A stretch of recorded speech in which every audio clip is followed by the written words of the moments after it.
Feeling is the secret by Neville Goddard, delivered in 1944. Foreword. This book is concerned with the art of realizing your desire. It gives you an account of the mechanism used in the production of the visible world. It is a small book, but not slight.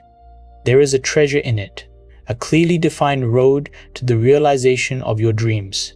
Were it possible to carry conviction to another by means of reasoned arguments and detailed instances, this book would be many times its size.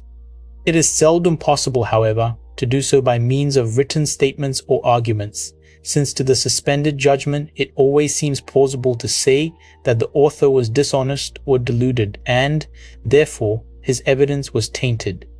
Consequently, I have purposely omitted all arguments and testimonials, and simply challenge the open-minded reader to practice the law of consciousness as revealed in this book. Personal success will prove far more convincing than all the books that could be written on the subject. Neville. Neville's point here is refreshingly direct. He's not trying to win you over with endless examples or debate. Instead, he's saying, try it for yourself. It's like a chef handing you a recipe and saying, don't just read it, cook it and taste the result. He trusts that your own experience will be the ultimate proof. Let's return to the original text. Chapter 1. Law and its operation. The world, and all within it, is man's conditioned consciousness objectified. Consciousness is the cause as well as the substance of the entire world. So it is to consciousness that we must turn if we would discover the secret of creation. Knowledge of the law of consciousness and the method of operating this law will enable you to accomplish all you desire in life. Armed with a working knowledge of this law, you can build and maintain an ideal world. Consciousness is the one and only reality, not figuratively but actually. This reality may for the sake of clarity be likened unto a stream which is divided into two parts, the conscious and the subconscious. In order to intelligently operate the law of consciousness, it is necessary to understand the relationship between the conscious and the subconscious. The conscious is personal and selective, the subconscious is impersonal and non-selective. The conscious is the realm of effect, the subconscious is the realm of cause. These two aspects are the male and female divisions of consciousness. The conscious is male, the subconscious is female. The conscious generates ideas and impresses these ideas on the subconscious. The subconscious receives ideas and gives form and expression to them. By this law, first conceiving an idea and then impressing the idea conceived on the subconscious, all things evolve out of consciousness, and without this sequence, there is not anything made that is made. The conscious impresses the subconscious, while the subconscious expresses all that is impressed upon it. The subconscious does not originate ideas, but accepts as true those which the conscious mind feels to be true, and, in a way known only to itself, objectifies the accepted ideas. Therefore, through his power to imagine and feel, and his freedom to choose the idea he will entertain, man has control over creation. Control of the subconscious is accomplished through control of your ideas and feelings. Goddard introduces a powerful framework here, framing consciousness as the root of reality. His analogy of the conscious and subconscious as male and female is intriguing. It's like a dance where one partner leads with ideas and the other brings them to life. He's emphasizing that your feelings are the key to shaping what your subconscious creates. It's a bold claim. You're not just a bystander in your life, you're the architect. Back to the text now. The mechanism of creation is hidden in the very depth of the subconscious, the female aspect or womb of creation. The subconscious transcends reason and is independent of induction. It contemplates a feeling as a fact existing within itself, and on this assumption proceeds to give expression to it. The creative process begins with an idea and its cycle runs its course as a feeling and ends in a volition to act. Ideas are impressed on the subconscious through the medium of feeling. No idea can be impressed on the subconscious until it is felt. But once felt, be it good, bad, or indifferent, it must be expressed. Therefore, the man who does not control his feeling may easily impress the subconscious with undesirable states. By control of feeling is not meant restraint or suppression of your feeling, but rather the disciplining of self to imagine and entertain only such feeling as contributes to your happiness. Control of your feeling is all important to a full and happy life. Never entertain an undesirable feeling, nor think sympathetically about wrong in any shape or form. Do not dwell on the imperfection of yourself or others. To do so is to impress the subconscious with these limitations. What you do not want done unto you, do not feel that it is done unto you or another. This is the whole law of a full and happy life. Everything else is commentary. Every feeling makes a subconscious impression, and unless it is counteracted by a more powerful feeling of an opposite nature, must be expressed. The dominant of two feelings is the one expressed. I am healthy is a stronger feeling than I will be healthy. To feel I will be is to confess I am not. I am is stronger than I am not. Neville's focus on feeling as the bridge to the subconscious is striking. He's essentially saying that what you feel deeply becomes your reality, like planting a seed in fertile soil. His advice to avoid dwelling on negatives is practical. It's not about ignoring problems, but choosing to focus on what uplifts you. This idea of I am versus I will be is a subtle but profound shift in mindset. Let's continue with the original text. What you feel you are always dominates what you feel you would like to be. Therefore, to be realized, the wish must be felt as a state that is rather than a state that is not. Sensation precedes manifestation and is the foundation upon which all manifestation rests. Be careful of your moods and feelings, for there is an unbroken connection between your feelings and your visible world. Your body is an emotional filter and bears the unmistakable marks of your prevalent emotions. Emotional disturbances, especially suppressed emotions, are the causes of all disease. To feel intensely about a wrong without voicing or expressing that feeling is the beginning of disease. Dis-ease, in both body and environment. Do not entertain the feeling of regret or failure for frustration or detachment from your objective results in disease. Think feelingly only of the state you desire to realize. Feeling the reality of the state sought and living and acting on that conviction is the way of all seeming miracles. All changes of expression are brought about through a change of feeling. A change of feeling is a change of destiny. All creation occurs in the domain of the subconscious. What you must acquire then is a reflective control of the operation of the subconscious, that is, control of your ideas and feelings. Chance or accident is not responsible for the things that happen to you, nor is predestined fate the author of your fortune or misfortune. Your subconscious impressions determine the conditions of your world. The subconscious is not selective. It is impersonal and no respecter of persons. Acts chapter 10 verse 34, Romans chapter 2 verse 11. The subconscious is not concerned with the truth or falsity of your feeling. It always accepts as true that which you feel to be true. Feeling is the assent of the subconscious to the truth of that which is declared to be true. Because of this quality of the subconscious, there is nothing impossible to man. Whatever the mind of man can conceive and feel as true, the subconscious can and must objectify. Your feelings create the pattern from which your world is fashioned, and a change of feeling is a change of pattern.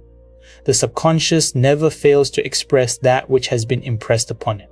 The moment it receives an impression, it begins to work out the ways of its expression. It accepts the feeling impressed upon it, your feeling, as a fact existing within itself, and immediately sets about to produce in the outer or objective world the exact likeness of that feeling. The subconscious never alters the accepted beliefs of man. It pitches them to the last detail whether or not they are beneficial. To impress the subconscious with the desirable state, you must assume the feeling that would be yours had you already realized your wish. In defining your objective, you must be concerned only with the objective itself. The manner of expression or the difficulties involved are not to be considered by you. To think feelingly on any state impresses it on the subconscious.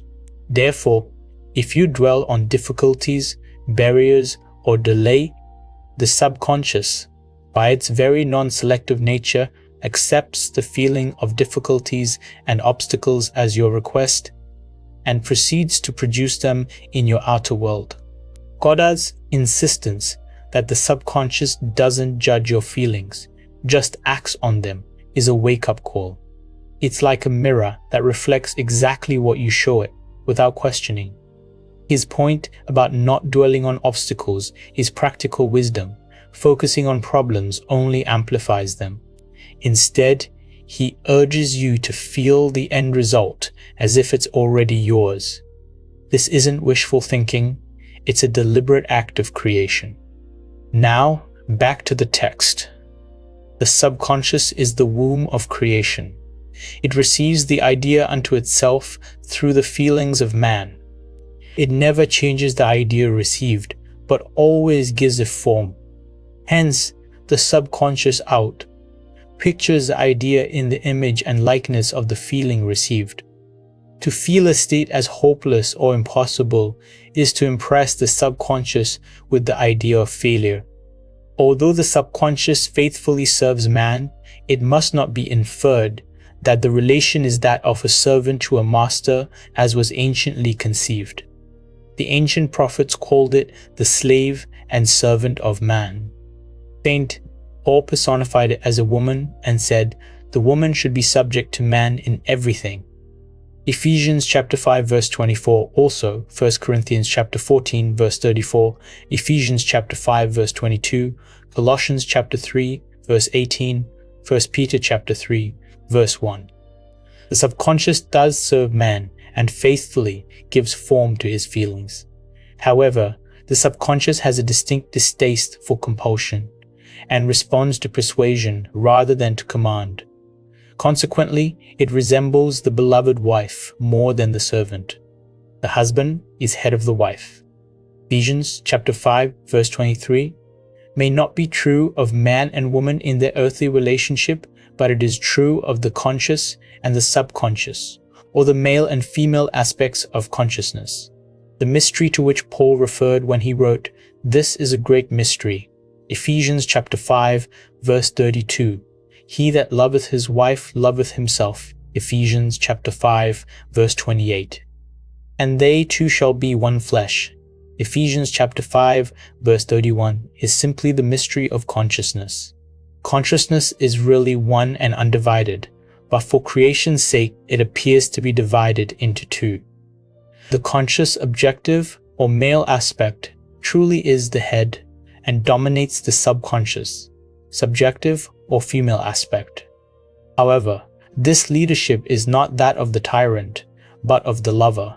So, by assuming the feeling that would be yours were you already in possession of your objective, the subconscious is moved to build the exact likeness of your assumption.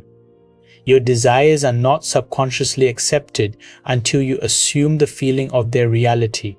For only through feeling is an idea subconsciously accepted, and only through this subconscious acceptance is it ever expressed. It is easier to ascribe your feeling to events in the world than to admit that the conditions of the world reflect your feeling. However, it is eternally true that the outside mirrors the inside. As within, so without. As above, so below. As below, so above.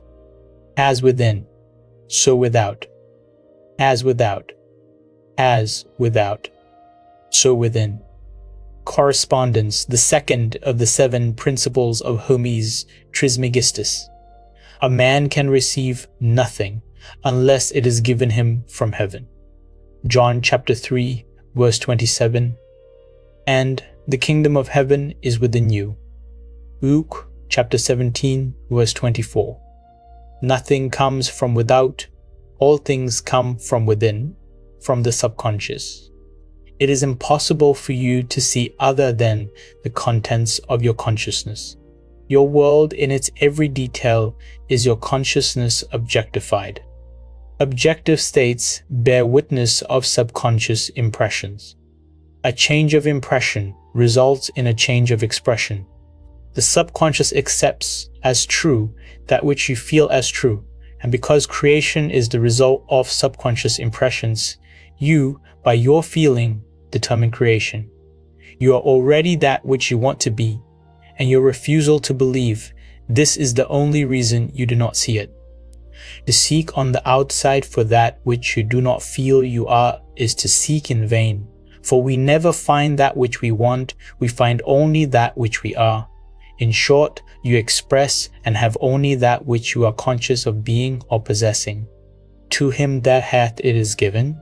Matthew chapter 13 verse 12, Matthew chapter 25 verse 29, Mark chapter 4 verse 25, Luke chapter 8 verse 18, Luke chapter 19 verse 26. Denying the evidence of the senses and appropriating the feeling of the wish fulfilled is the way to the realization of your desire. Mastery of self-control of your thoughts and feelings is your highest achievement. However, until perfect self-control is attained so that, in spite of appearances, you feel all that you want to feel, use sleep and prayer to aid you in realizing your desired states.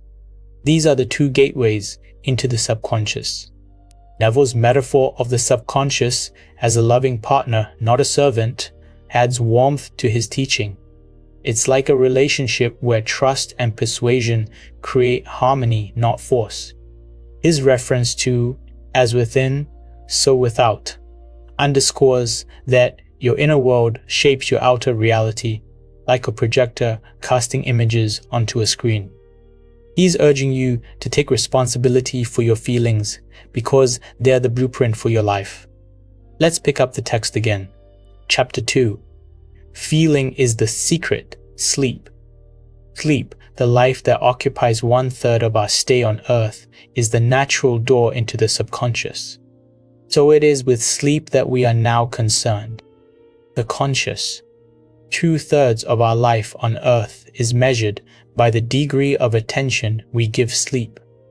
Our understanding of and delight in what sleep has to bestow will cause us night after night to set out for it, as though we were keeping an appointment with a lover.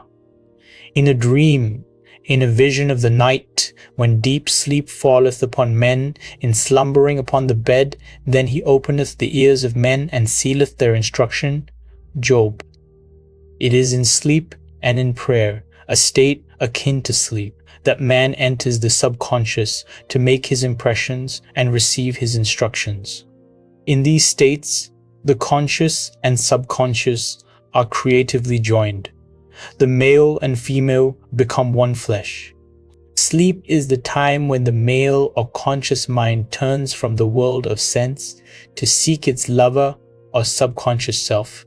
The subconscious, unlike the woman of the world who marries her husband to change him, has no desire to change the conscious, waking state, but loves it as it is, and faithfully reproduces its likeness in the outer world of form. The conditions and events of your life are your children formed from the molds of your subconscious impressions in sleep. They are made in the image and likeness of your innermost feeling, that they may reveal you to yourself. As in heaven, so on earth. Matthew chapter 6, verse 10. Luke chapter 11, verse 2. As in the subconscious, so on earth. Whatever you have in consciousness as you go to sleep is the measure of your expression in the waking 2/3 of your life on earth. Nothing stops you from realizing your objective, save your failure to feel that you are already that which you wish to be, or that you are already in possession of the thing sought. Your subconscious gives form to your desires only when you feel your wish fulfilled. The unconsciousness of sleep is the normal state of the subconscious. Because all things come from within yourself, and your conception of yourself determines that which comes, you should always feel the wish fulfilled before you drop off to sleep. You never draw out of the deep of yourself that which you want. You always draw that which you are, and you are that which you feel yourself to be, as well as that which you feel as true of others. To be realized then, the wish must be resolved into the feeling of being or having or witnessing the state sought. This is accomplished by assuming the feeling of the wish fulfilled. The feeling which comes in response to the question, how would I feel were my wish realized, is the feeling which should monopolize and immobilize your attention as you relax into sleep. You must be in the consciousness of being or having that which you want to be or to have before you drop off to sleep. Goddard's view of sleep as a sacred meeting with the subconscious is poetic. It's like entering a quiet sanctuary where your deepest intentions take root. His emphasis on feeling the wish fulfilled before sleep is practical advice. It's about setting the stage for creation while you rest. This idea that sleep is a creative act, not just downtime, is transformative. Back to the original text. Once asleep, man has no freedom of choice. His entire slumber is dominated by his last waking concept of self. It follows, therefore, that he should always assume the feeling of accomplishment and satisfaction before he retires in sleep. Come before me with singing and thanksgiving. Psalm chapter 95, verse 2. Enter into his gates with thanksgiving and into his courts with praise. Psalm chapter 100, verse 4. Your mood prior to sleep defines your state of consciousness as you enter into the presence of your everlasting lover, the subconscious. She sees you exactly as you feel yourself to be. If, as you prepare for sleep, you assume and maintain the consciousness of success by feeling, I am successful, you must be successful. Lie flat on your back with your head on a level with your body. Feel as you would were you in possession of your wish, and quietly relax into unconsciousness. He that keepeth Israel shall neither slumber nor sleep. Psalm chapter 21, verse 4. Nevertheless he giveth his beloved sleep. Psalm chapter 27, verse 2. The subconscious never sleeps. Sleep is the door through which the conscious, waking mind passes to be creatively joined to the subconscious.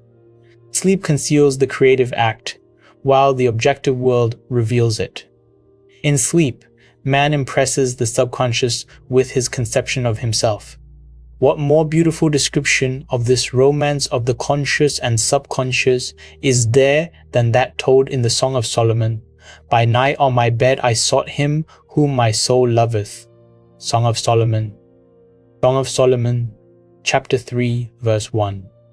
I found him whom my soul loveth, I held him, and I not let him go, until I had brought him into my mother's house, and into the chamber of her that conceived me. Song of Solomon. Preparing to sleep, you feel yourself into the state of the answered wish, and then relax into unconsciousness. Your realized wish is he whom you seek.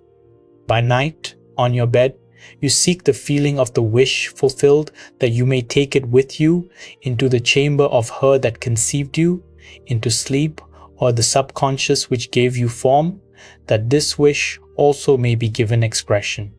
This is the way to discover and conduct your wishes into the subconscious. Feel yourself in the state of the realized wish and quietly drop off to sleep. Night after night, you should assume the feeling of being, having, and witnessing that which you seek to be, possess, and see manifested. Never go to sleep feeling discouraged or dissatisfied. Never sleep in the consciousness of failure. Your subconscious, whose natural state is sleep, sees you as you believe yourself to be, and whether it be good, bad, or indifferent, the subconscious will faithfully embody your belief. As you feel, so do you impress her, and she, the perfect lover, gives form to these impressions and pictures them as the children of her beloved. Thou art all fair, my love, there is no spot in thee. Song of Solomon. Song of Solomon, chapter 4, verse 7, is the attitude of mind to adopt before dropping off to sleep. Disregard appearances and feel that things are as you wish them to be. For he calleth things that are not seen as though they were, and the unseen become seen. Approximately, Romans chapter 4, verse 17. To assume the feeling of satisfaction is to call conditions into being which will mirror satisfaction. Signs follow, they do not precede. Proof that you are will follow the consciousness that you are. It will not precede it. You are an eternal dreamer, dreaming non-eternal dreams. Your dreams take form as you assume the feeling of their reality. Do not limit yourself to the past. Knowing that nothing is impossible to consciousness, begin to imagine states beyond the experiences of the past. Whatever the mind of man can imagine, man can realize. All objective, visible states were first subjective, invisible states, and you called them into visible by assuming the feeling of their reality. The creative process is first imagining and then believing the state imagined. Always imagine and expect the best. Neville's use of biblical imagery, like the Song of Solomon, adds a lyrical depth to his teaching. Sleep becomes a sacred ritual, a time to align your inner world with your desires. His call to disregard appearances is a challenge to trust your inner vision over external circumstances, like an artist painting a masterpiece despite a blank canvas. Let's continue with the text. The world cannot change until you change your conception of it. As within, so without. Nations, as well as people, are only what you believe them to be. No matter what the problem is, no matter where it is, no matter whom it concerns, you have no one to change but yourself, and you have neither opponent nor helper in bringing about the change within yourself. You have nothing to do but convince yourself of the truth of that which you desire to see manifested. As soon as you succeed in convincing yourself of the reality of the state sought, results follow to confirm your fixed belief. You never suggest to another the state which you desire to see him express. Instead, you convince yourself that he is already that which you desire him to be. Realization of your wish is accomplished by assuming the feeling of the wish fulfilled. You cannot fail unless you fail to convince yourself of the reality of your wish. A change of belief is confirmed by a change of expression. Every night, as you drop off to sleep, feel satisfied and spotless, for your subjective lover always forms the objective world in the image and likeness of your conception of it, the conception defined by your feeling. The waking 2/3 of your life on earth ever corroborates or bears witness to your subconscious impressions.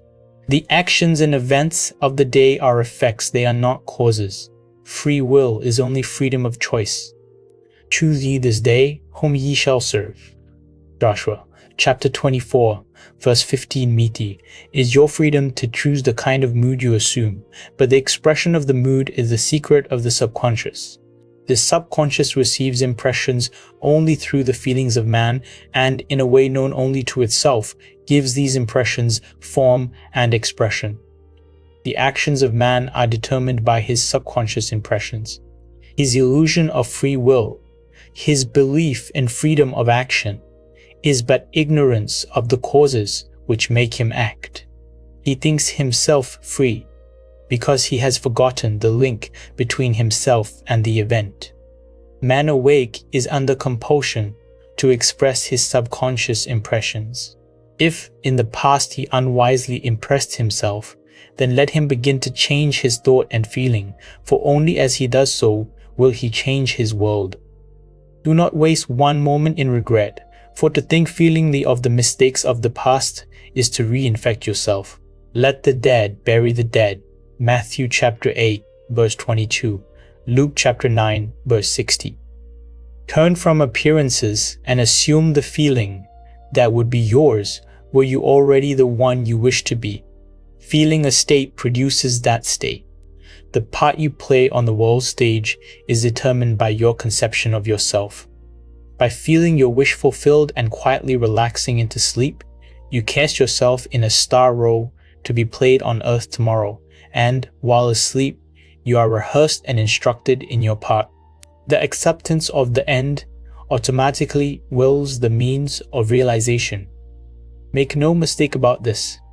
If, as you prepare for sleep, you do not consciously feel yourself into the state of the answered wish, then you will take with you into the chamber of her who conceived you the sum total of the reactions and feelings of the waking day. And while asleep, you will be instructed in the manner in which they will be expressed tomorrow. You will rise believing that you are a free agent, not realizing that every action and event of the day is predetermined by your concept of self as you fell asleep. Your only freedom, then, is your freedom of reaction.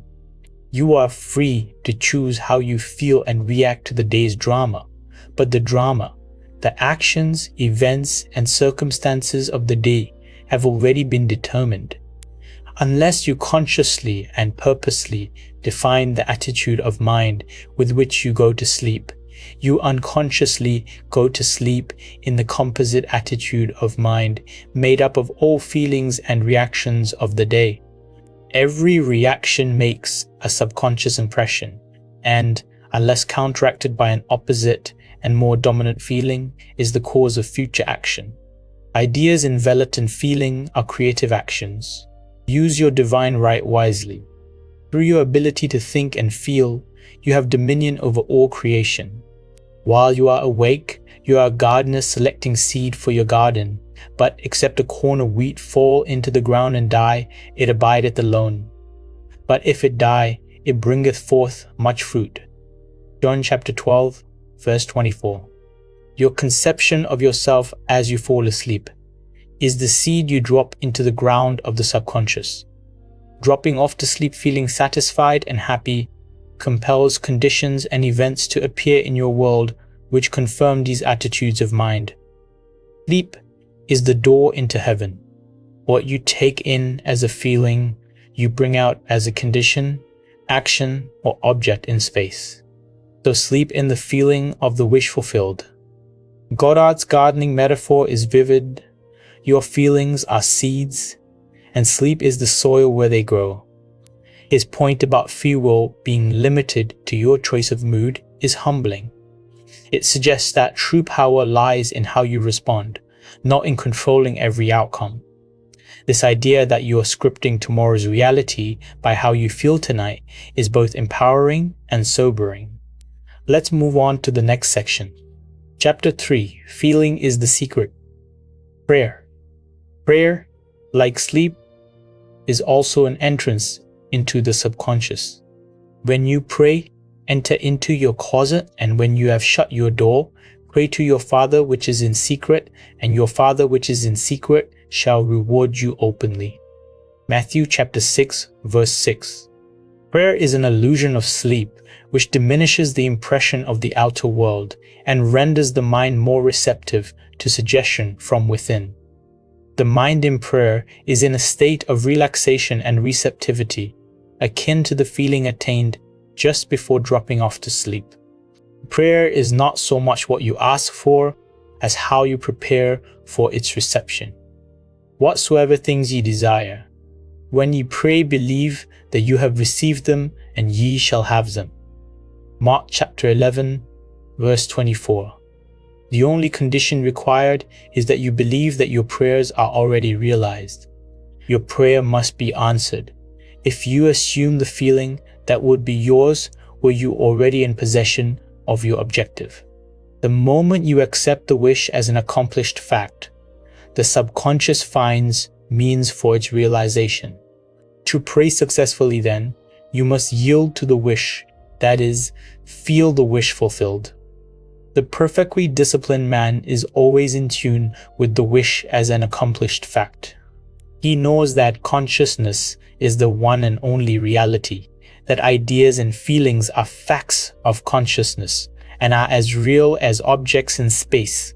Therefore, he never entertains a feeling which does not contribute to his happiness, for feelings are the causes of the actions and circumstances of his life.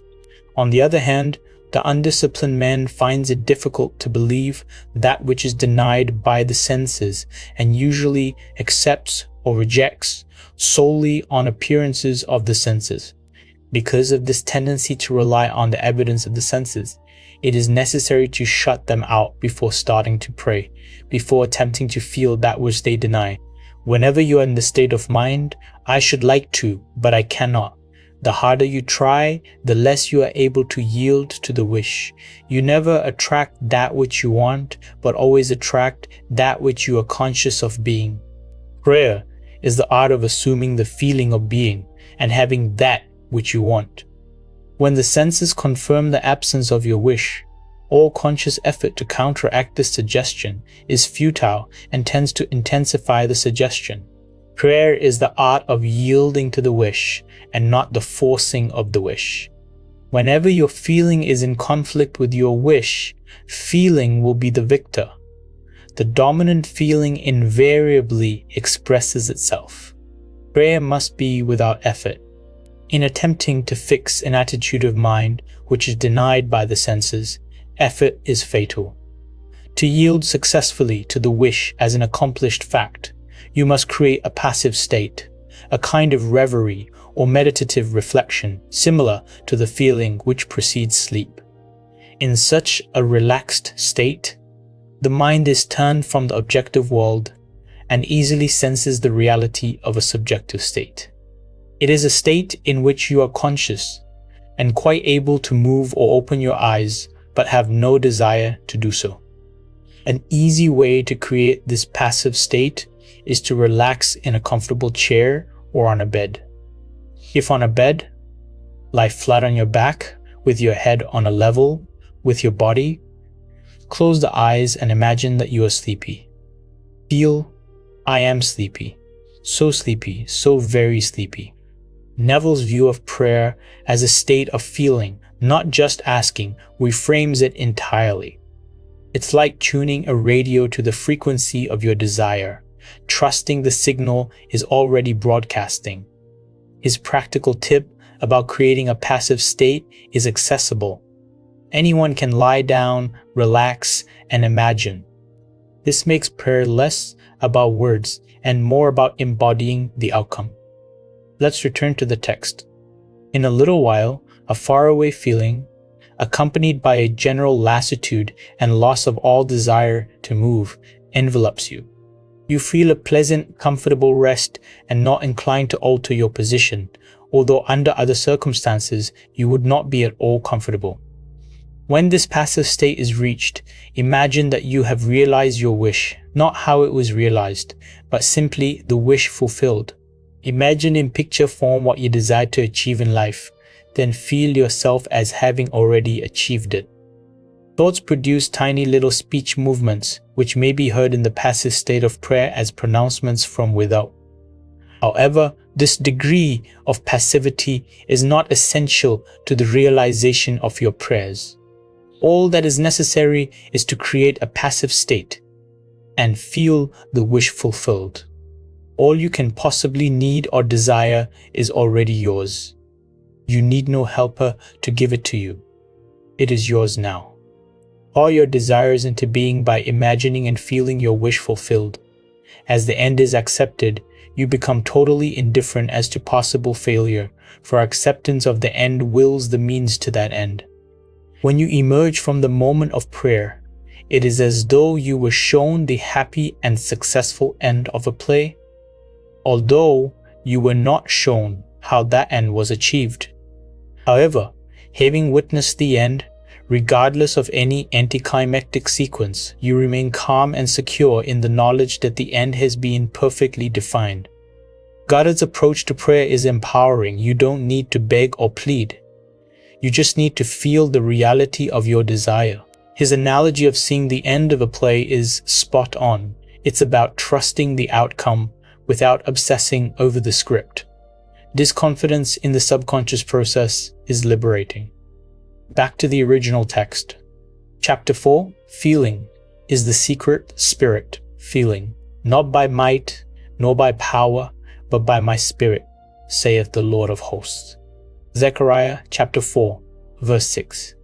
Get into the spirit of the state desired by assuming the feeling that would be yours. Were you already the one you want to be? As you capture the feeling of the state sought, you are relieved of all effort to make it so, for it is already so. There is a definite feeling associated with every idea in the mind of man. Capture the feeling associated with your realized wish by assuming the feeling that would be yours were you already in possession of the thing you desire, and your wish will objectify itself. Faith is feeling. According to your faith, feeling, be it unto you. Matthew chapter 9, verse 29. You never attract that which you want, but always that which you are. As a man is, so does he see. To him that hath it shall be given, and to him that hath not it shall be taken away. Matthew chapter 13 verse 12, Matthew chapter 25 verse 29, Mark chapter 4 verse 25, Luke chapter 8 verse 18, Luke chapter 19 verse 26. That which you feel yourself to be you are, and you are given that which you are. So assume the feeling that would be yours were you already in possession of your wish, and your wish must be realized. So God created man in his own image. In the image of God created he him. Genesis chapter 1 verse 27. Let this mind be in you, which was also in Christ Jesus, who being in the form of God, thought it not robbery to be equal with God. Philippians chapter 2 verses 5 and 6. You are that which you believe yourself to be. Instead of believing in God or in Jesus, believe you are God or you are Jesus. He that believeth on me, the works that I do, shall he do also. John chapter 14 verse 12. Should be he that believes as I believe, the works that I do, shall he do also. Jesus found it not strange to do the works of God, because he believed himself to be God. I and my Father are one. Jesus found it not chapter 10, verse 30. It is natural to do the works of the one you believe yourself to be. So live in the feeling of being the one you want to be and that you shall be. When a man believes in the value of the advice given him and applies it, he establishes within himself the reality of success. Neville's final chapter is a bold call to embody your highest self. His reinterpretation of biblical teachings, like believing you are one with the divine, is radical yet empowering. It's like stepping into the role of the hero in your own story, not just admiring one from afar. His message is clear. Your feelings shape your reality, and faith is the act of feeling it now. This concludes the text.